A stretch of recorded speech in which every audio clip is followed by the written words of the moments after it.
हाँ जी, तो आपने इस चैप्टर के लास्ट 10 ईयर के पीवाईक्यू कर लिए हैं, तो अब टाइम है इस चैप्टर का अगला पड़ाव करने का, जिसका नाम है एनसीईआरटी रिकॉल, जिसमें हम एनसीईआरटी की एक एक लाइन से कैसे क्वेश्चन बन सकते हैं उनको देखते हैं। वैसे ही बहुत छोटा सा चैप्टर है, मार्क्स गेनिंग चैप्टर है, रटने वाली चीजें आती हैं डायरेक्ट। तो अगर आपको एनसीईआरटी अच्छे से आती है तो आप हर क्वेश्चन अच्छे से सॉल्व कर लेने वाले हो। जिन्हें नहीं पता है, हम थ्री टाइम्स बायोलॉजी रिवाइज करते हैं। पहले हम प्रतिज्ञा बैच में चिंटू नोट से रिवाइज करते हैं, फिर हम पीवाईक्यू में एफएटीज करते हैं, फिर हम रिकॉल करते हैं और हमारा चैप्टर हो जाता है पूरा। इसके बाद कुछ ऐसा है ही नहीं जो 2025 के पेपर में आ जाएगा और हमें नहीं आता होगा।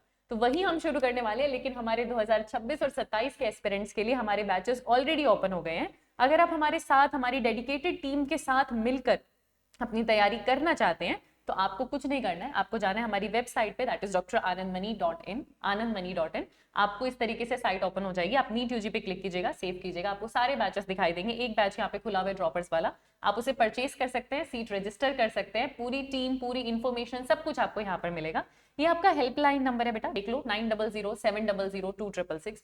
एकदम डिस्ट्रैक्शन फ्री एनवायरमेंट मिलता है, फोन्स अलाउड नहीं है, डेडिकेटेड टीम है, 24 घंटा आपके साथ रहती है, आपको कस्टमाइज कर कर प्लान्स बनाकर हेल्प करती है, आपके डाउट सेशंस रहते हैं, आपका सिलेबस जल्दी कंप्लीट हो जाता है, आपको टाइमली रिवाइज करवाया जाता है। हम यहाँ पे फिलहाल रेजिडेंशियल में तीसरी बार बायोलॉजी रिवाइज करें और आई एम मेकिंग श्योर कि हमारा हर बच्चा कॉन्फिडेंट इनफ हो कि वो मेडिकल कॉलेज में, गवर्नमेंट मेडिकल कॉलेज में एक सीट जरूर लेके जाएगा। तो आप भी हमारे साथ आकर जुड़ सकते हैं। और अभी अगर आप 2025 को भी एस्पायर कर रहे हैं तो इस सीरीज को जरूर ज्वाइन करो। चैनल पर न्यू हो तो चैनल को सब्सक्राइब करो। बहुत से बच्चे आपको कमेंट सेक्शन में बता देंगे कि पास्ट में कैसे, कितनी बार इस सीरीज ने बच्चों की हेल्प की है। डायरेक्ट क्वेश्चन यहाँ से आते हैं, तो अभी भी हम प्रैक्टिस करेंगे। अगर हमें एनसीईआरटी अच्छे से आती है तो हम एक भी क्वेश्चन में गलती नहीं करेंगे और मार्क्स आप मुझे कमेंट सेक्शन में बताओगे। मिस्टेक नोटबुक अपने पास रखो, क्वेश्चन मैं शुरू करने वाली हूँ, गलती मत होने देना, ठीक है। चलो पहले टॉपिक वाइज क्वेश्चन करेंगे। तो जो पहला टॉपिक है इंट्रोडक्शन से पहले वाला, आई गेस वो दे रखा होगा, हाँ, और फिर हाउस होल्ड प्रोडक्ट शुरू किया हुआ। देखो जरा, पहला क्वेश्चन क्या कह रहा है कि इसमें से कौन सा स्टेटमेंट इनकरेक्ट है। Besides macroscopic plant and animal, microbes are the major component of biological system on this earth. तो ये बात तो सही लिखी हुई है कि माइक्रोस्कोपिक के सिवा माइक्रोब्स का भी एक बहुत बड़ा रोल होता है। Microbes are present everywhere, even in harsh environment, जैसे deep inside the geysers, temperature में भी हाई एज 100 डिग्री सेल्सियस, सही बात है। माइक्रोब्स डाइवर्स प्रोटोजोआ हो सकते हैं, बैक्टीरिया हो सकते हैं, फंगस हो सकते हैं। माइक्रोस्कोपिक प्लांट के वायरस हो सकते हैं, वायरोइड हो सकते हैं, प्रियन हो सकते हैं। प्रियन जो होते हैं वो प्रोटीनेशियस नॉन इन्फेक्शियस एजेंट नहीं होते, वो इन्फेक्शियस एजेंट होते हैं। तो आंसर हो जाएगा डी। अगला क्वेश्चन देखो, आपको करेक्ट स्टेटमेंट बताना है। Microbes does not cause a large number of disease, किसने कहा? पूरे ह्यूमन हेल्थ एंड डिजीज में भर भर के यही तो बता रखा है कि माइक्रोब कितनी बीमारी करता है। माइक्रोब डिसीज करेगा एनिमल में पर प्लांट में नहीं, जी नहीं, हमारा माइक्रोब ऐसा कोई भेदभाव नहीं करता, वो सब में डिसीज करता है। Microbes are not found in highly acidic environment, ऐसा नहीं है, माइक्रोब्स तो हॉस्टाइल कंडीशन में भी मिलते हैं, हाई टेम्परेचर में, एसिडिक कंडीशन में, हर जगह मिलते हैं। All microbes are not harmful, ये बात सही है, बहुत से माइक्रोब्स ह्यूमंस की मदद भी करते हैं, ये हुई ना सही बात। तो आंसर हमारे पास क्या हो जाएगा? डी हो जाएगा।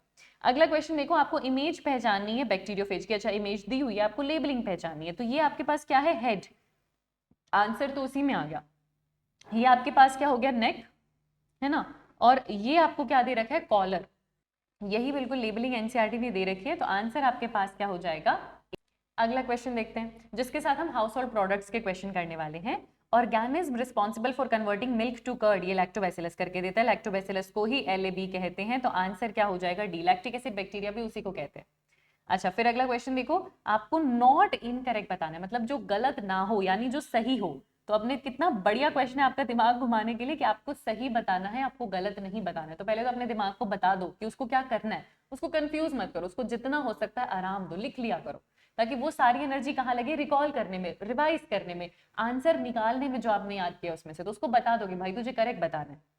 LAB produces acids that coagulate and completely digest the milk protein, ये बात तो ठीक है। A small amount of cheese is added to the fresh milk as inoculum, ऐसा हम नहीं करते, ठीक है। कंप्लीटली भी वो डाइजेस्ट नहीं करता, पता है, पार्शियली करता है, ये भी गलत है, एनसीईआरटी की लाइन है। कंप्लीटली मिल्क प्रोटीन डाइजेस्ट नहीं होते, पार्शियली कोएगुलेट करते हैं, तो ये तो गलत हो जाएगा, है ना। और जो चीज है वो नहीं ऐड करते हम मिल्क में, हम कर्ड ही ऐड करते हैं, ठीक है, कर्ड ही ऐड करते हैं, जिसे हम इनोक्यूलम कहते हैं। LAB multiply at a suitable temperature, converting curd to milk नहीं, मिल्क टू कर्ड, ये भी गलत है। LAB का बहुत बेनिफिशियल रोल है चेकिंग डिसीज कोजिंग माइक्रोब्स में, ये बात ठीक है, ये बात एनसीईआरटी की लाइन है, आंसर हो जाएगा डी। अगला क्वेश्चन देखो, कौन सा विटामिन इंक्रीज होता है, ये तो हमने पीवाईक्यू में भी देखा था कि दही में कौन सा विटामिन इंक्रीज होता है, विटामिन B12, आंसर होगा सी। अगला क्वेश्चन देखो, अगर मैंने थोड़ा सा कर्ड जो फ्रेश मिल्क में ऐड किया तो मिल्क कर्ड में कन्वर्ट हो जाता है, तो मैंने वो जो थोड़ा सा कर्ड ऐड किया था, वो स्मॉल अमाउंट ऑफ कर्ड क्या है, उसे स्टार्टर कहते हैं। उसने स्टार्ट करा फर्मेंटेशन और फिर पूरा का पूरा जो दूध था वो दही में कन्वर्ट हो गया। उस स्टार्टर के लिए एक वर्ड यूज किया जाता है इनोक्यूलम, तो ए और बी दोनों ही करेक्ट है बेटा, आप उसे स्टार्टर भी कह सकते हो, आप उसे इनोक्यूलम भी कह सकते हो, आंसर होगा डी। अगला क्वेश्चन देखते हैं हम यहाँ पे, how many of the following statements are correct. Okay, जो डो यूज किया जाता है खाना बनाने में, जैसे डोसा इडली, उसको ईस्ट फर्मेंट करती है, नहीं, उसे बैक्टीरिया फर्मेंट करता है, याद रखना, डोसा इडली में ईस्ट नहीं है, वहां बैक्टीरिया, एनसीईआरटी की लाइन है। जो पफ्ड अप अपीयरेंस आपको डो में आता है वो CO2 गैस की वजह से आता है, यस। जो डो ब्रेड बनाने में यूज करती है उसको फर्मेंटेशन ईस्ट करता है, उस ईस्ट को ब्रूअर्स ईस्ट कह सकते हैं, yes yes, bakers yeast, brewers yeast एक ही बात है। टोडी एक ट्रेडिशनल ड्रिंक है जो सदर्न इंडिया में बनती है, वो फर्मेंटिंग फ्रूट फ्रॉम पाम नहीं, सैप फ्रॉम पाम, सैप लेते हो फ्रूट नहीं। माइक्रोब से आप फिश, सोयाबीन, बैम्बू शूट्स, बेटा रूट्स नहीं शूट्स, एनसीईआरटी की line, it's not roots it's shoots, ठीक है, फिश, सोयाबीन, बैम्बू शूट्स। तो आपसे करेक्ट पूछा है तो ये भी गलत हो गया ना, तो दो ही करेक्ट है, तो आंसर आपके पास क्या हो जाएगा, सी, दो ही करेक्ट है, आंसर होगा सी। अगला क्वेश्चन देखो, आपको इनकरेक्ट स्टेटमेंट बताना है, कैसे छोटी छोटी लाइन से क्वेश्चन आ रहा है। अलग अलग तरीके का चीज है, उसका अलग अलग टेक्सचर, फ्लेवर, टेस्ट होता है ना, और डिपेंड करता है कि कौन सा माइक्रोब उसको बना रहा है। स्विस चीज में जो लार्ज होल्स होते हैं वो CO2 की वजह से होते हैं, और वो एक फंगस बनाता है जिसका नाम है प्रोपनियोबैक्टीरियम शर्मानी। नाम में बैक्टीरिया है तो फंगस कैसे हो गया जी, तो वो ऑफ कोर्स बैक्टीरिया है बेटा, दैट इज इनकरेक्ट, और इनकरेक्ट ही आपसे पूछा था, फिर भी हम बाकी ऑप्शन रीड कर लेंगे। रोकफोर्ट चीज एक फंगस बनाता है जिसका नाम पेनिसिलियम रोकफोर्टाई है। टोडी एक ट्रेडिशनल ड्रिंक है जो सदर्न इंडिया में बनती है, जो सैप फ्रॉम पाम को फर्मेंट करने से बनती है, बिल्कुल सही बात है, लेकिन आंसर हो जाएगा बी। अगला क्वेश्चन देखते हैं, ईस्ट किसका प्रोडक्शन करता है। सिट्रिक एसिड एस्परजिलस नाइगर बनाता है जो कि एक फंगस है, लेकिन लैक्टिक एसिड बैक्टीरिया है। लाइपेज और पेक्टिनेज ईस्ट नहीं बनाता, ब्रेड और बियर ये दोनों ईस्ट बनाता है, इसलिए उसको बेकर्स ईस्ट भी कहते हैं और उसको ब्रूअर्स ईस्ट भी कहते हैं। बहुत ही शानदार क्वेश्चन, बहुत ही बढ़िया क्वेश्चन। अगला क्वेश्चन देखो, एनसीईआरटी पूरी रिवाइज हो रही है बेटा, अगर आप इसका फायदा उठाओ अच्छे से तो। कौन से बेवरेजेस हैं जो कि डिस्टिलेशन से बनते हैं, तो डिस्टिलेशन में एक वाइन और बियर छोड़ दो बाकी सब, एक वाइन और बियर छोड़ दो बाकी सब, यानी कि 3, तो आंसर क्या हो जाएगा, सी। आंसर क्या हो जाएगा, सी, क्योंकि वाइन और बियर में अल्कोहल कम है, वो सिर्फ फर्मेंटेशन से बनते हैं, उनमें डिस्टिलेशन नहीं होता, बाकियों में डिस्टिलेशन होता है। माइक्रोब्स इन इंडस्ट्रियल प्रोडक्ट की अगर मैं बात करूं तो आपको इनकरेक्ट स्टेटमेंट यहाँ पर बताना है।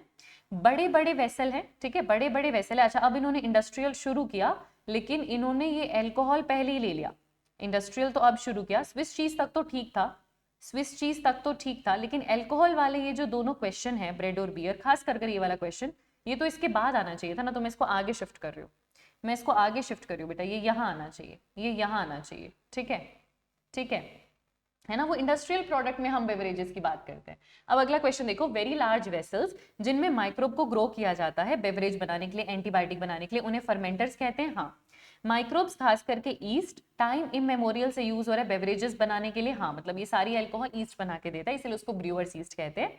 इसी पर्पस के लिए सेम ईस्ट सैक्रोमाइसिस सेरेवेसियाई ब्रेड भी बनाता है, उसे ब्रूअर्स ईस्ट कहते हैं। For this purpose, the same yeast used for bread making and commonly called brewer's yeast is used for fermenting malted cereals, fruit juices, और उन्हीं की फर्मेंटेशन से वो इथेनॉल यानी कि अल्कोहल बनाता है, सही बात है। एंटीबायोटिक्स जो माइक्रोब्स ने बनाए, they are regarded as one of the most significant discoveries of 19th century and they have great contribution towards welfare of human society. बेटा एनसीईआरटी लिखती है 20th सेंचुरी, छोटी सी चीज, बहुत छोटी सी चीज की गलती है, पर एनसीईआरटी लिखती है 20th सेंचुरी, करेक्ट चीज क्या है, ये बहुत इंपॉर्टेंट डिस्कवरी है, पर ये 20th सेंचुरी की डिस्कवरी है, 19th की डिस्कवरी नहीं है। आंसर आपके पास क्या हो जाएगा, डी। अगला क्वेश्चन देखो, माइक्रोब्स आप कमर्शियल और इंडस्ट्रियल प्रोडक्शन बहुत सारे केमिकल्स जैसे ऑर्गेनिक एसिड, अल्कोहल, एंजाइम के लिए यूज करते हो, इनकरेक्ट बताना है। एस्परजिलस नाइगर एक फंगस है, सिट्रिक एसिड बनाता है। एस्परजिलस एसिटोबैक्टर एसिटी एक बैक्टीरिया है जो एसिटिक एसिड बनाता है और वो आपको विनेगर नहीं मिलता है। क्लोस्ट्राइडियम ब्यूटारिकम प्रोटोजोन नहीं है, वो एक बैक्टीरिया है और ब्यूटारिक एसिड बनाता है, तो ये गलत हो गया, गलत ही हमसे पूछा है। लैक्टोबैसिलस बैक्टीरिया और लैक्टिक एसिड बनाता है, आंसर हो जाएगा सी। अगला क्वेश्चन देखो, पीवाईक्यू अगर किया हो तो आपको पता होगा, पीवाईक्यू में बहुत बार रिपीट होता है, बहुत बार, और पीवाईक्यू कर लो, एफएटीज आपके काम आएंगे। अगला क्वेश्चन देखो, सब्सटेंस जो डिटर्जेंट फॉर्मुलेशन में मदद करेगा और ऑयली स्टेन हटाएगा, ऑयल हटा रहा है मतलब लिपिड तोड़ रहा है, तो एंजाइम कौन सा है, लाइपेज, आंसर क्या होगा, सी। अगला क्वेश्चन देखो, बॉटल जूस को क्लैरिफाई करना है तो उसका सारा प्रोटीन, उसका रेशा, उसका पल्प डाइजेस्ट करना है, तो आपको एक एंजाइम चाहिए जो प्रोटीन डाइजेस्ट करे, जैसे पेक्टिनेज और प्रोटीएज, पेप्टिडेज नहीं। देखो इन्होंने कंफ्यूज करने के लिए पेप्टिडेज भी दे रखा है, अकेला पेक्टिनेज नहीं, लाइपेज की जरूरत नहीं पड़ेगी, पेक्टिनेज और प्रोटीएज एनसीईआरटी की लाइनिंग है, आंसर हो जाएगा सी।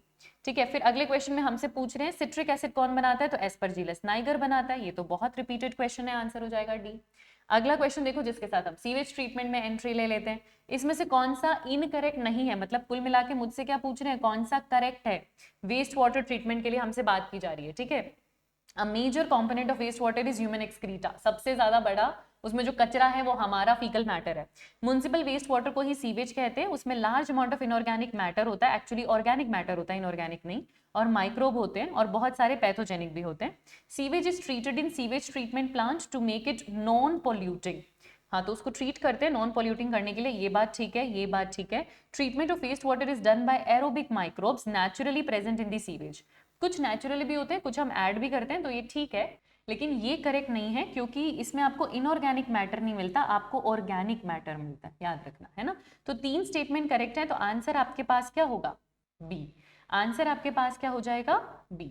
अगला क्वेश्चन देखते हैं, आपको इनकरेक्ट बताना है वेस्ट वाटर के बारे में। जो प्राइमरी एफ्लुएंट आया अभी अभी प्राइमरी ट्रीटमेंट से, उसको आप लार्ज एरेशन टैंक में लेकर गए, वहां पर आपने उसको कॉन्स्टेंटली घुमाया, एजिटेट किया, ताकि एयर उसमें पंप होती रहे और एरोबिक बैक्टीरिया खूब ग्रो करके फ्लॉक बना ले, बिल्कुल सही बात है। फ्लॉक में बहुत सारे बैक्टीरिया, बहुत सारे फंगल, उन्होंने मिलकर एक मेश लाइक स्ट्रक्चर बना रखा है, उसे ही फ्लॉक कहते हैं।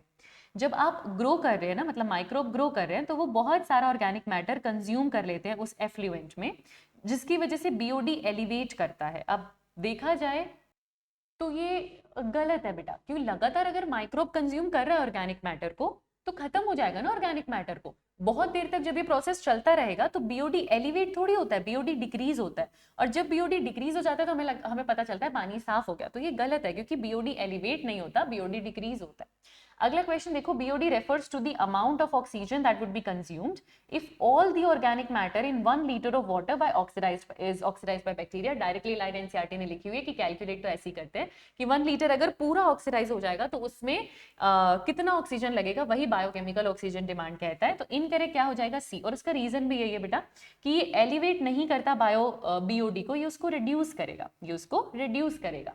अगला क्वेश्चन देखो, इसमें से कौन सा स्टेटमेंट रॉन्ग है वेस्ट वाटर ट्रीटमेंट के लिए, आपसे पूछ रहे हैं, तो रॉन्ग आपको बताना है। The BOD test measures the rate of uptake of oxygen by micro organism in the sample of water. सही बात है, क्योंकि आप यही तो देख रहे हो कि 1 लीटर पानी में कितना ऑक्सीजन कंज्यूम कर रहा है, और आप बीओडी टेस्ट में देखते भी यही हो कि कितना ऑक्सीजन वो कंज्यूम कर रहा है। सही बात है। BOD is a direct measure of organic matter, नहीं बेटा, डायरेक्टली आप कभी बीओडी में ऑर्गेनिक मैटर नहीं मेजर करते, आप amount of oxygen consumed measure करते हो। तो लेकिन क्या बीओडी से ऑर्गेनिक मैटर का पता चल जाता है, हाँ। कैसे, अगर बीओडी ज्यादा है, बीओडी क्या डिमांड, अगर डिमांड ज्यादा है मतलब कचरा ज्यादा है, तो आपको पता चल जाएगा बीओडी ज्यादा है तो ऑर्गेनिक मैटर ज्यादा है, बीओडी कम है तो ऑर्गेनिक मैटर कम है, तो मुझे बीओडी से ऑर्गेनिक मैटर का पता चल सकता है, पर डायरेक्ट नहीं, उसको इनडायरेक्ट मेजर कहते हैं। डायरेक्ट तो मैं बीओडी में क्या निकालती हूँ, मैं ये पता करती हूँ कितना ऑक्सीजन अपटेक है, तो यही इनकरेक्ट हो जाएगा। और एनसीईआरटी की लाइन भी है, बहुत छोटी सी चीज है पर आपसे गलती हो सकती थी, जितना ज्यादा बीओडी है उतना ज्यादा पोल्यूशन है। सही बात है। एक बार बीओडी रिड्यूस हो गया मतलब पानी साफ हो गया, अब आप उस एफ्लुएंट को सेटलिंग टैंक में रखना, फ्लॉक सारा का सारा सेटल हो जाएगा, सेडिमेंट कर जाएगा। बाकी सारे स्टेटमेंट ठीक है, इनकरेक्ट हो जाएगा बी। अगला क्वेश्चन देखो, जब एनएरोबिक स्लज डाइजेस्टर में आप एक्टिवेटेड स्लज को लेके जाते हो तो कौन सी गैस इवॉल्व होती है, बायोगैस। बायोगैस में किस किस का मिक्सचर है, मेजरली आपको मीथेन मिलेगा, मीथेन के बाद आपको कार्बन सल्फाइड नहीं कार्बन डाइऑक्साइड मिलता है, मीथेन मिलता है, कार्बन डाइऑक्साइड मिलता है, H2S मिलता है, H2Cl नहीं मिलेगा, सॉरी HCl नहीं मिलेगा, मीथेन मिलेगा, HCl नहीं मिलेगा, मीथेन मिलेगा, CO2 मिलेगा, हाइड्रोजन सल्फाइड मिलेगा। ये 3 गैसेस आपको मेजरली देखने को मिलेंगी। आंसर आपके पास क्या हो जाएगा, डी। अगला क्वेश्चन देखो, आपको फिर से इनकरेक्ट बताना है। सेकेंडरी ट्रीटमेंट हुआ, आपको एफ्लुएंट मिला, उसको आप रिलीज कर देते हो वाटर बॉडीज में क्योंकि वो साफ होता है, सेकेंडरी एफ्लुएंट साफ होता है। माइक्रोब्स एक बहुत बड़ा रोल प्ले करते हैं treating million of gallons of waste water every day across the globe. This methodology has been practiced for more than a decade now in almost all parts of the world. क्या ये statement ठीक है? अब देखने से तो आपको ये स्टेटमेंट एकदम ठीक लग रही होगी, पर इसमें गलती है, बहुत छोटी सी गलती जो एनसीईआरटी लिखती है कि ये जो टेक्निक है वेस्ट वाटर को साफ करने की, ये एक डेकेड नहीं, 10 साल नहीं, सेंचुरी लिखती है एनसीईआरटी, 100 सालों से चल रही है। It's not decade, it's century. ये स्टेटमेंट गलत है, ये इनकरेक्ट है, और बहुत बढ़िया तरीके से एनसीईआरटी आपको रिवाइज करवाई जा रही है। The reason being century, decade नहीं, सेंचुरी से आप ये जो है ये टेक्निक चलती आ रही है, ठीक है। टिल डेट कोई मैन मेड टेक्नोलॉजी ऐसी नहीं बनी है जो इसको राइवल कर पाए, सही बात है। Ministry of environment and forest has initiated Ganga action plan, Yamuna action plan, अपनी कंट्री की नदियों को साफ करने के लिए। तो आंसर आपके पास क्या हो जाएगा? बी, वही इनकरेक्ट है। अगला क्वेश्चन देखते हैं हम यहाँ पे, which of the following in sewage treatment remove suspended solid, है ना। सस्पेंडेड सॉलिड जो है वो तो फिल्ट्रेशन से हट जाएंगे, तो वो किसका पार्ट है? वो प्राइमरी ट्रीटमेंट का। हमने ये क्वेश्चन पीवाईक्यू में भी किया है, सिमिलर क्वेश्चन हमने पीवाईक्यू में किया है। अगला क्वेश्चन देखो, बीओडी आप कैसे रिप्रेजेंट करते हो? कितना इनऑर्गेनिक मैटर है? नहीं ऑर्गेनिक मैटर।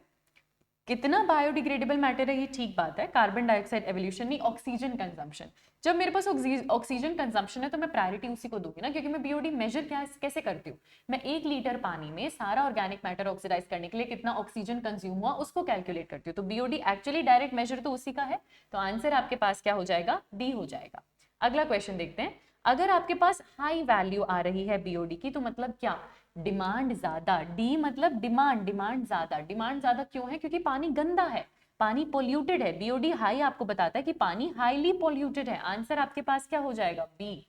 अगला क्वेश्चन देखो, जो स्लज बना वेस्ट वाटर ट्रीटमेंट में, जो सेकेंडरी स्लज बनता है, क्योंकि फाइनली तो सेकेंडरी स्लज ही बनता है, उसे एक्टिवेटेड स्लज कहते हैं। और उसको कौन ट्रीट करता है? उसको हम भेज देते हैं आगे एनएरोबिक स्लज डाइजेस्टर में, जहां कुछ एनएरोबिक बैक्टीरिया होते हैं जो उसको डाइजेस्ट करते हैं और आपको बायोगैस भी बना के देते हैं। तो हम वो वाला ट्रीटमेंट यहाँ पे यूज करते हैं। आंसर क्या हो जाएगा? ए। आई होप आप सब मेरे साथ सही आंसर कर रहे हो। प्रोडक्शन ऑफ बायोगैस से रिलेटेड क्वेश्चन देखते हैं। बायोगैस में सबसे डोमिनेंट गैस कौन सी होती है? मीथेन। देखो आपको मीथेन भी मिलेगी, आपको CO2 भी मिलेगा, आपको H2S भी मिलेगा, पर जो डोमिनेंट गैस है वो है मीथेन। आंसर आपके पास हो जाएगा ए। अगला क्वेश्चन देखते हैं, इसमें से कौन सा इनकरेक्ट है with respect to production of biogas? तो ये एक ऐसी गैस है जो कि डिपेंड कर रही है अपॉन दी माइक्रोब, और जो भी आप उसको ऑर्गेनिक सबस्ट्रेट दे रहे हो। Okay, certain bacteria which grow anaerobically on cellulosic material produce large amount of methane along with CO2 and N2। बेटा N2 नहीं है, इट्स H2, यही इनकरेक्ट। तो यही इनकरेक्ट है, इनकरेक्ट ही हमसे पूछा है। अरे ये बंद क्यों हो जाता है यार? ओके, तो ये हमारे पास, अरे अरे अरे अरे अरे, ये हमारे पास इनकरेक्ट है, इनकरेक्ट ही हमसे पूछा है। आंसर होगा बी। जो मिथेनोजन होते हैं वो आपको एनारोबिक स्लज डाइजेस्टर में भी मिलते हैं, वो एक तरीके के मिथेनोबैक्टीरियम होते हैं, सही बात है। मिथेनोजन जो होते हैं वो आपको गाय के पेट यानी कि र्यूमन में भी मिल रहे हैं, उसके स्टमक का एक हिस्सा होता है र्यूमन, जो सेल्यूलोज को ब्रेक करता है, उसको न्यूट्रिशन देता है। बाकी सब स्टेटमेंट ठीक है, इनकरेक्ट हो जाएगा बी। अगला क्वेश्चन देखते हैं हम यहाँ पे, हमें फिर से इनकरेक्ट स्टेटमेंट बताना है। जो गोबर गैस होती है वो एक तरीके की बायोगैस होती है जो कि कैटल के डंग से बनती है, सही बात, इसलिए उसको गोबर गैस कहते हैं क्योंकि आप गोबर उसमें यूज करते हो।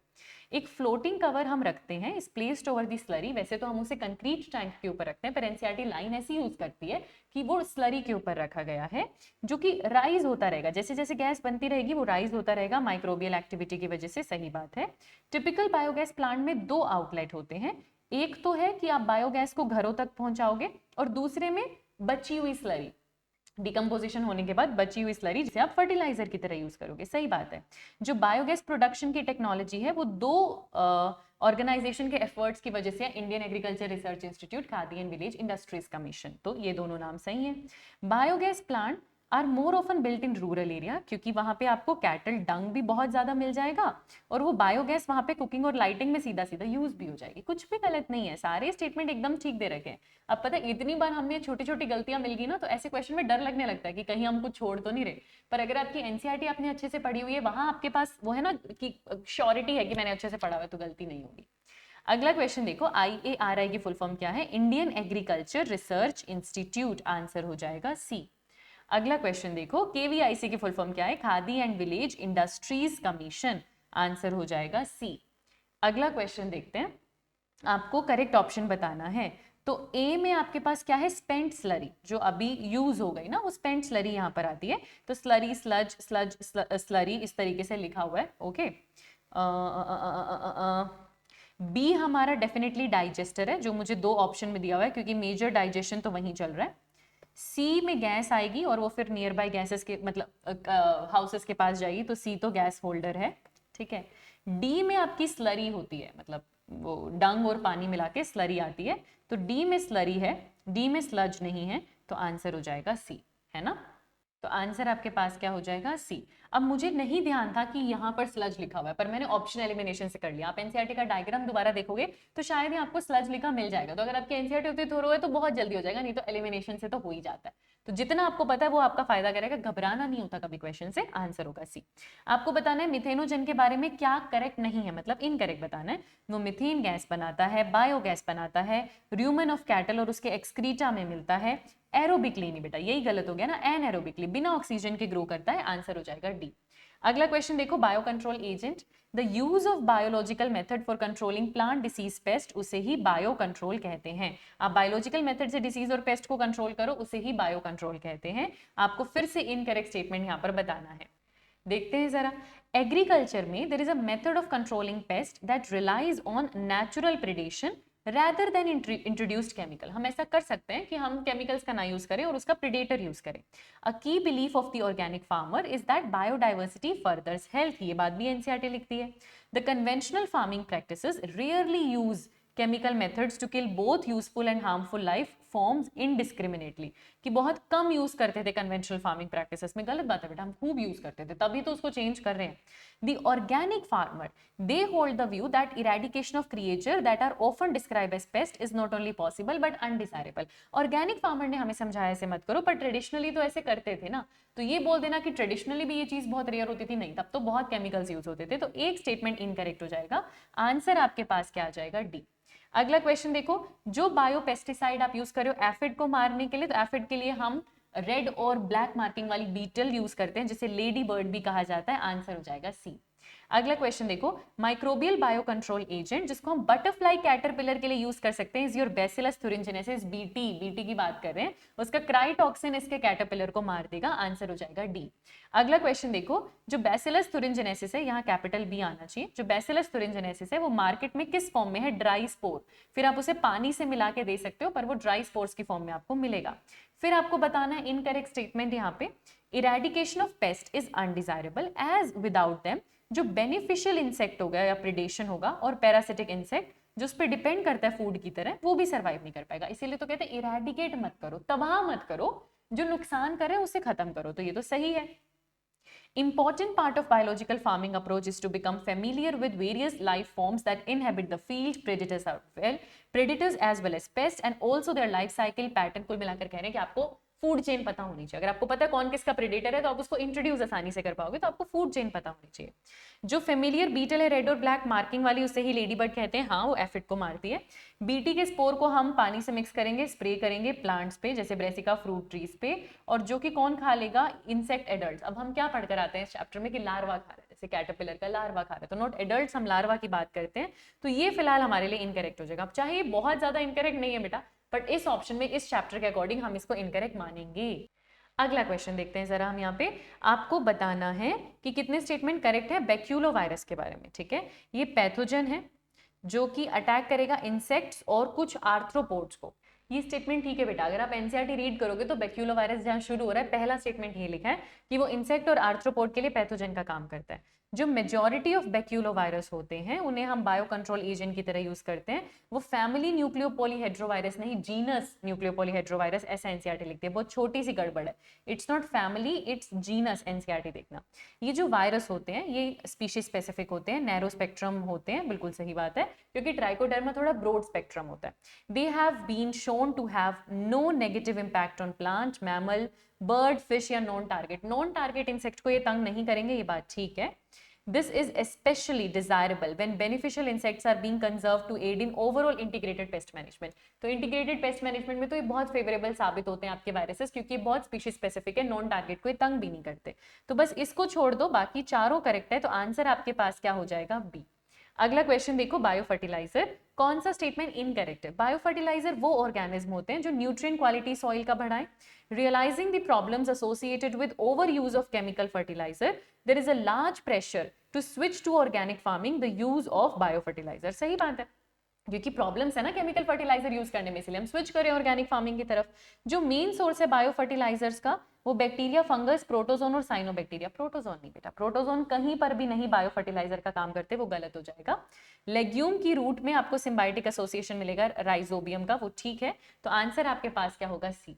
अगला क्वेश्चन देखो, माइकोराइजा में फंगल सिम्बायंट क्या एब्जॉर्ब करके देता है सॉइल से? तो नाइट्रोजन, सॉरी नाइट्रोजन नहीं, फास्फोरस। नाइट्रोजन तो बाकी सब दे रहे हैं जैसे बैक्टीरिया, साइनोबैक्टीरिया, और फंगस क्या दे रहा है? फास्फोरस। आंसर हो जाएगा सी। इसमें से कौन सा करेक्ट है? इसमें से कौन सा करेक्ट है विद रिस्पेक्ट टू माइकोराइजा? ठीक है, फंगस जो है वो सिम्बायोटिक एसोसिएशन बनाता है प्लांट से, सही बात है। Many members of the genus Glomus, यही जीनस एनसीईआरटी ने दिया हुआ है कि माइकोराइजा में मिलते हैं। ये रूट बोर्न पैथोजन से रेजिस्टेंस देते हैं, ये सैलिनिटी और ड्रॉट से रेजिस्टेंस देते हैं। ओवरऑल प्लांट की ग्रोथ और डेवलपमेंट के लिए भी चाहिए, ओवरऑल प्लांट की ग्रोथ और डेवलपमेंट के लिए भी आपको चाहिए। तो सारी स्टेटमेंट करेक्ट है। तो आंसर आपके पास क्या हो जाएगा? ए। आंसर क्या हो जाएगा? ए। इसमें से कौन सा इनकरेक्ट है? ओके, राइजोबियम एटमॉस्फेरिक नाइट्रोजन को फिक्स करता है इनटू इनऑर्गेनिक फॉर्म, जो कि फिर प्लांट यूज करता है एज न्यूट्रिएंट। देखो वो एटमॉस्फेरिक नाइट्रोजन को फिक्स करता है इनटू ऑर्गेनिक फॉर्म। एनसीईआरटी की लाइन है बेटा, ये नाइट्रोजन फिक्सेशन करता है, नाइट्रोजन को फिक्स करता है इनटू ऑर्गेनिक फॉर्म जिससे प्लांट यूज कर पाए, इनऑर्गेनिक फॉर्म में नहीं। ये इनकरेक्ट हो जाएगा। आंसर आपके पास क्या आ जाएगा? ए। साइनोबैक्टीरिया ऑटोट्रॉफिक माइक्रोब होते हैं, widely distributed in aquatic and terrestrial environment होते हैं, और बहुत सारे इसमें से एटमॉस्फेरिक नाइट्रोजन को फिक्स कर सकते हैं, ये बात ठीक है।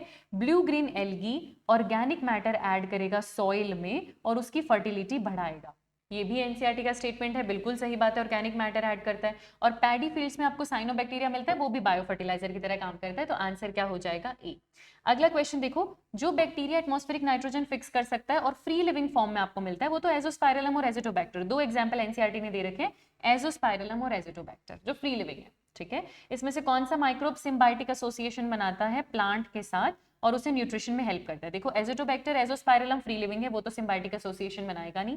ट्राइकोडर्मा भी फ्री लिविंग फंगस है, आपने बायो कंट्रोल में पढ़ा है, बायो फर्टिलाइजर में नहीं। एस्परजीलस तो वैसे ही फंगस सिम्बायोटिक एसोसिएशन नहीं बनाता। ग्लोमस ये एग्जांपल ऑलरेडी एनसीईआरटी ने दिया हुआ है, माइकोराइजा में मिलेगा। आंसर हो जाएगा सी। इसमें से कौन सा एक बायो फर्टिलाइजर की तरह काम नहीं करता? राइजोबियम करता है, माइकोराइजा करता है, साइनोबैक्टीरिया यानी कि नोस्टोक करता है, एग्रोबैक्टीरियम का नाम हमने नहीं पढ़ा, एग्रोबैक्टीरियम यहाँ पर नहीं होगा। वैसे भी एग्रोबैक्टीरियम ट्यूमिफेशियंस हम बायोटेक्नोलॉजी में पढ़ते हैं, ये बहुत बढ़िया वेक्टर की तरह काम करता है, और ये प्लांट में क्राउन गोल डिसीज करता है, ये ट्यूमर करता है, ये ट्यूमर करने का काम करता है, ये बायो फर्टिलाइजर की तरह काम नहीं करेगा। अगला क्वेश्चन देखो, असर्शन रीजन टाइप क्वेश्चन है। तो असर्शन क्या कह रहा है? माइक्रो ऑर्गेनिज्म जैसे कि लैक्टोबैसिलस हो गया, और भी बहुत सारे हैं, है ना, जो कि लैक्टिक एसिड बैक्टीरिया भी उसको बोलते हैं। ओके, वो मिल्क से कर्ड बनाता है, सही बात है। LAB लैक्टिक एसिड बनाता है, जो कि कोएगुलेट करके पार्शली डाइजेस्ट करता है मिल्क में फैट को, नहीं बेटा प्रोटीन को, ना फैट को ना शुगर को, प्रोटीन को। असर्शन ट्रू है, रीजन फॉल्स है, आंसर हो जाएगा सी। अगला क्वेश्चन देखते हैं, BOD मतलब अमाउंट ऑफ ऑक्सीजन जो कि कंज्यूम होगा 1 लीटर पानी के सारे ऑर्गेनिक मैटर को ऑक्सीडाइज करने में, ये डेफिनेशन हमने पढ़ी है। सीवेज वाटर को तब तक ट्रीट किया जाता है जब तक कि BOD बढ़ ना जाए, नहीं जब तक कि BOD कम ना हो जाए। BOD कम तो पानी साफ, ये बात याद रखनी है। तो फिर से assertion true, reason false, answer मेरे पास क्या हो जाएगा? सी। अगला क्वेश्चन देखते हैं, microbe are present even at sites जहां पर और कोई लाइफ फॉर्म नहीं है, जैसे डीप इनसाइड द गीजर, जहां पे टेम्परेचर 100 डिग्री सेल्सियस हो, सॉइल के अंदर, है ना, स्नो बहुत मीटर्स थिक हो, हाईली एसिडिक एनवायरनमेंट, हर जगह माइक्रोब मिलते हैं। माइक्रोब डाइवर्स प्रोटोजुआ होते हैं, बैक्टीरिया होते हैं, फंगस होते हैं, माइक्रोस्कोपिक प्लांट वायरस होते हैं, वायरोइड होते हैं, प्रेओन होते हैं, जो कि प्रोटीनेशियस इन्फेक्शियस एजेंट है। दोनों बातें ठीक है। अब कंफ्यूजन है कि ये इसका रीजन है या नहीं। तो बेटा क्यों आपका माइक्रोब इतनी हाई कंडीशन में सर्वाइव कर रहा है? क्योंकि उसमें आने वाले लोग डाइवर्स हैं, उसमें कुछ प्रोटोजोआ भी है, कुछ बैक्टीरिया भी है। तो बैक्टीरिया में आर की बैक्टीरिया आएगा जो सर्वाइव कर पाएगा। क्योंकि ये डाइवर्स है और उसमें ऐसे ऐसे ऑर्गेनिज्म आ रहे हैं जो कि हॉस्टाइल कंडीशन में रह सकते हैं, तो हम कह सकते हैं कि माइक्रोब हॉस्टाइल कंडीशन में रह सकता है। क्या मैं ऐसे कर कर इसको एक्सप्लेन कर सकती हूँ? मैं कह सकती हूँ। अब देखो वही कह रही हूँ, समझाने के तरीके बहुत अलग है। मैं ऐसे कर कर इसको एक्सप्लेन करना चाहूँ तो मैं कर दूंगी, हाँ ये बहुत डाइवर्स है। ए और बी हमेशा कॉन्ट्रोवर्शियल रहेगा और हमेशा परसीव करने पर डिपेंड करेगा। तो अगर मुझसे आप पूछो तो मैं आपसे पूछूंगी कि हाउ या वाई का आंसर करो। तो कैसे वो सरवाइव कर रहा है? तो मुझे चाहिए था कि आप रीजन में लिखते कि इसमें बैक्टीरिया के पास ऐसा सेल वॉल है, ऐसा सेल मेम्ब्रेन है जो इसे अलाउ करेगा, रैदर देन ये लिखना डाइवर्स है। सिर्फ ये बोलना कि डाइवर्स है, डाइवर्स होने से ये चीज आप प्रूव नहीं भी कर सकते कि अच्छा डाइवर्स तो बहुत कुछ है, क्या वो हर कुछ एक्सट्रीम कंडीशन में सर्वाइव करेगा? नहीं, यू नेवर नो। तो आपको एम्फोसाइज कर कर बताना पड़ेगा कि अच्छा वायरसेस को रहना आता है, इसलिए मैं इसको ऐसे परसीव करती हूँ। अभी बहुत अलग अलग तरीके से परसीव हो सकता है, बहुत अलग अलग तरीके से परसीव हो सकता है, इसीलिए ए और बी हमेशा से थोड़ा इस वे में रहता है, पर हम एक पैटर्न को फॉलो करते हैं, हम उस पैटर्न को समझते हैं कि कैसा आंसर एनटीए मानता है। तो इस केसेस में हमने अक्सर देखा कि वो बी मानता है, तो हम आंसर क्या दे रहे हैं यहाँ पे? बी। अगला क्वेश्चन देखते हैं। एग्रीकल्चर में there is a method of controlling pest that relies on natural predation rather than introduced chemical, और उसे हम बायोलॉजिकल कंट्रोल कहते हैं। सही बात है। अ की बिलीफ ऑफ ऑर्गेनिक फार्मर ये है कि मोर वेराइटी अ लैंडस्केप हैज, उतना ही वो ससेप्टेबल होगा अपने पैथोजन के लिए। ससेप्टेबल का मतलब समझ रहे हो कि सस्पेक्ट है कि ज्यादा पैथोजन आएंगे, कि मतलब ऑर्गेनिक फार्मर्स को ऐसे लग रहा है कि जितना वेराइटी आप रखोगे उतना उसको अटैक करने को मिलेगा। नहीं बेटा, जितनी वेराइटी आप रखोगे प्रे कंट्रोल में रहेगा, जो फसल है वो अच्छी होगी, उसको बीमारियां नहीं लगेंगी। क्यों लगेंगी बीमारियां? नहीं लगेंगी। आप डाइवर्स रखोगे तो प्रेडेटर्स भी वही हैं, उन इंसेक्ट के जो कि पैथोजन की तरह काम करने वाले हैं। उस बैक्टीरिया के लिए, उस इंसेक्ट के लिए मारने वाला बैक्टीरिया वहीं पर है, उसका प्रेडिटर वहीं पर है। तो अगर आप डाइवर्स वैरायटी यूज कर रहे हो तो ससेप्टेबल तो नहीं होगा। ससेप्टेबल का मतलब समझ लो सस्पेक्ट है कि उसको ज्यादा पैथोजन अटैक करेगा, ऐसा नहीं है। अगर ऐसा हो रहा होता तो ऑर्गेनिक फार्मिंग पे इतना पैसा नहीं खर्च हो रहा होता। तो आंसर हो जाएगा सी। अगला क्वेश्चन देखो। Production on industrial scale require growing microbe in a very large vessel, उसे हम फर्मेंटर कहते हैं। Microbe are used to synthesise a number of product valuable to human being like beverages, antibiotics etcetera. सही बात है, पर ये दोनों दो अलग अलग चीजें हैं, तो आंसर हो जाएगा बी। एक में आप वेसल की बात कर रहे हो, दूसरे में आप प्रोडक्ट्स की बात कर रहे हो। लेडी बर्ड, ड्रैगन फ्लाई, एक से आप एफिड मारोगे, एक से आप मस्किटो मारोगे। बैसिलस thuringiensis से बटरफ्लाई को कंट्रोल करोगे। तीन अलग अलग स्टेटमेंट है, तीनों सही जरूर है पर अलग अलग स्टेटमेंट है, तो आंसर हो जाएगा बी। राइजोबियम नाइट्रोजन को फिक्स करता है, ऑर्गेनिक फॉर्म में फिक्स करता है, प्लांट उसे न्यूट्रिएंट की तरह यूज करता है। एजोस्पाइरलम, एजोटोबैक्टर नाइट्रोजन को फिक्स करते हैं, वो दोनों फ्री लिविंग होते हैं, वो भी सॉइल में नाइट्रोजन को बढ़ाते हैं। दो अलग अलग बैक्टीरिया, दोनों सॉइल में नाइट्रोजन बढ़ा रहे हैं, लेकिन दोनों एक दूसरे को एक्सप्लेन तो नहीं कर रहे, तो आंसर हो जाएगा बी। फिर हम एंट्री करें फिल इन द ब्लैंक्स में, जो मुझे इसलिए पसंद है क्योंकि आपको ये पता चल जाता है कि बिना ऑप्शन के आप कितना कर पा रहे हो, एनसीईआरटी कितनी आती है। इसमें गलती हुई तो अपने आप को माफ भी कर देना, शायद आप ऑप्शन से कर लेते, लेकिन पहली कोशिश तो मुझे यही करनी है अगर मुझे परफेक्ट बनना है तो कि मैं हर तरीके से आंसर कर पाऊं। चलो तो करते हैं, देखते हैं आप कितने सही आंसर्स यहाँ पर कर पा रहे हैं। Production on an industrial scale है ना, उसके लिए आपको माइक्रोब्स को बड़े बड़े वेसल्स में रखना पड़ता है, उन्हें हम क्या कहते हैं? फर्मेंटर्स। ऐसा क्वेश्चन तो हम कर चुके हैं। पेनिसिलिन पहला एंटीबायोटिक है जो कि किसने डिस्कवर किया था? Alexander Fleming. फ्लेमिंग को 1945 में along with Ernst Chain and Howard Florey उन्हें नोबेल प्राइज भी मिला था। आंसर हो जाएगा 2। फिर हमें तीसरे क्वेश्चन में ब्लड कोलेस्ट्रॉल लोअरिंग एजेंट बताना है जो कि स्टैटिन होता है, और स्टैटिन को एक ईस्ट बनाती है जिसका नाम है मोनेस्कस परप्यूरियस। ये तो याद होना ही चाहिए, पीवाईक्यू वाला लेक्चर मेरे साथ किया होगा तो जरूर से याद होगा।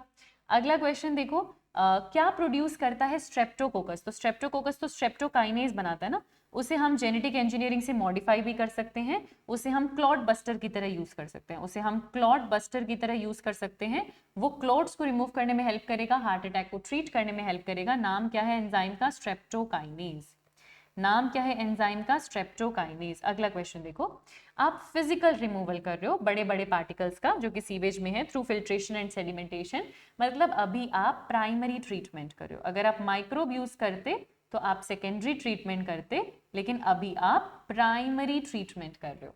अगला क्वेश्चन देखते हैं जरा, जो टेक्नोलॉजी बायोगैस प्रोडक्शन के लिए यूज करी है वो किसके एफर्ट से डेवलप हुई है? दो चीजें हैं, एक IARI जिसे इंडियन एग्रीकल्चर रिसर्च इंस्टीट्यूट कहते हैं, और दूसरा KVIC जिसे Khadi and village industrial commission कहते हैं। The main source for bio fertiliser is, तीन चीजें बता रखी हैं, एक तो बैक्टीरिया क्योंकि वो नाइट्रोजन फिक्सेशन करके दे देगा, एक साइनोबैक्टीरिया क्योंकि वो भी पैडी फील्ड्स में मुझे नाइट्रोजन फिक्सेशन करके दे देगा, और तीसरा माइकोराइजा क्योंकि माइकोराइजा में जो फंगस होता है वो फास्फोरस एब्जॉर्ब करके लाके देता है, तो वो सब सॉइल की क्वालिटी बढ़ा के ओवरऑल प्लांट की डेवलपमेंट में मदद करते हैं, और ये तीनों बायो फर्टिलाइजर का काम करते हैं। फिर हमारे पास आ रहे हैं ट्रू और false. The lower the BOD, जितना कम डिमांड है उसका मतलब पानी साफ है, तो क्या उसमें उतना ज्यादा पोल्यूटिंग पोटेंशियल है? नहीं, ये गलत हो गया ना बेटा। अगर पोल्यूटिंग पोटेंशियल ज्यादा होता तो BOD हाई होता, लो नहीं होता, याद रखना, तो आंसर हो जाएगा false. Secondary treatment sewage water का, उसे ही बायोलॉजिकल ट्रीटमेंट कहते हैं, true. Treatment of waste water is done by heterotrophic microbe naturally present in the sewage. जो हेट्रोट्रॉफिक माइक्रोब नेचुरली सीवेज में प्रेजेंट हैं उसी से आप वेस्ट वाटर का ट्रीटमेंट करते हो। हाँ, मतलब आप ऐड भी कर सकते हो पर उनमें ऑलरेडी नेचुरली प्रेजेंट भी होते हैं। जो एफ्लुएंट आपको मिलता है सेकेंडरी ट्रीटमेंट के बाद उसे ही सेकेंडरी एफ्लुएंट कहा जाता है। उसे आप सेटलिंग टैंक में लेके जाते हो? नहीं बेटा। जहां पे जो सेडिमेंटेड फ्लॉक है उसे एक्टिवेटेड स्लज कहते हैं। वो बात ठीक है, पर अगर पूरा ट्रीटमेंट कर दिया तब तो ठीक नहीं है। Okay, in a way it is correct. अगर पूरे ट्रीटमेंट के बाद के एफ्लुएंट की बात करूँ तो उसको तो सीधा नदियों में भेजना है, पर हाँ एरेशन टैंक से जो एफ्लुएंट मिलता है उसको सेटलिंग टैंक में भेजा जाता है, उसमें फ्लॉक नीचे सेटल करता है, उसे एक्टिवेटेड स्लज कहते हैं। तो उस वे में ये ठीक है, आंसर हो जाएगा true. The small part of activated sludge उसे हम वापस लार्ज टैंक में भेजते हैं। उस लार्ज टैंक का नाम है एनाएरोबिक स्लज डाइजेस्टर। नहीं बेटा, जो छोटा सा हिस्सा हम वापस भेजते हैं वो तो हम एरेशन टैंक में भेजते हैं, बाकी का जो बड़ा हिस्सा है उसको डाइजेस्ट करने के लिए हम एनाएरोबिक स्लज डाइजेस्टर में भेजते हैं। तो ये हो जाएगा गलत। ठीक है, कहाँ भेजते हो? एरेशन टैंक में। इनोक्यूलम को कहाँ भेजते हो? Aeration tank. अगला क्वेश्चन देखो, मैच द फॉलोइंग, बिना ऑप्शन के करना है। प्रोपनियोबैक्टीरियम शर्मानी ने स्विस चीज बना के दिया, सैक्रोमाइसिस सेरेवेसियाई इथेनॉल यानी कि अल्कोहल, और साथ में ब्रेड भी बना के देगा। एस्परजिलस नाइगर सिट्रिक एसिड, और पेनिसिलियम नोटेटम पेनिसिलिन। ये हो जाएगा आंसर। अगला क्वेश्चन देखते हैं। एसिटोबैक्टर एसिटी जो है एसिटिक एसिड बनाएगा, D. Clostridium butyricum butyric acid बनाएगा, सी। लैक्टोबैसिलस लैक्टिक एसिड बनाएगा, बी। Trichoderma polysporum cyclosporin. ये सिमिलर क्वेश्चन हमने किया है, आंसर हो जाएगा। और इसके साथ हमने खत्म कर लिया। अच्छा, थैंक यू वाली स्लाइड नहीं है क्या? बहुत सारी एक्स्ट्रा स्लाइड्स दे दिया, थैंक यू स्लाइड नहीं दिया आज। ओह, एकदम इतना इतना लास्ट में जाके। Okay, so thank you so much. अपना स्कोर मुझे कमेंट सेक्शन में जरूर बताना। किसी क्वेश्चन में कंफ्यूजन हुआ हो तो मुझे बताना, और कोई क्वेश्चन मजेदार लगा हो कि अरे मैम ये तो मुझे पता है, जैसे मुझे वो डिकेड सेंचुरी वाला क्वेश्चन बहुत बढ़िया लगता है क्योंकि उसमें हर ऑप्शन ठीक लग रहा होता है, पर एनसीईआरटी ने डिकेड नहीं सेंचुरी लिखा हुआ है। तो ऐसी ऐसी चीजें गलती हो जाती हैं। याद रखना, बीओडी ज्यादा तो पोल्यूशन ज्यादा। और पीवाईक्यू वाली वीडियो प्लीज जरूर देखना, अगर नहीं देखी है तो आपका ही भला होगा, उसमें मेरा कोई भला नहीं हो रहा, पर उसे डायरेक्ट क्वेश्चन आपको 2025 में मिलेगा। तो thank you so much and keep learning and I see you soon अगले चैप्टर के साथ। तब तक के लिए पढ़ते रहो।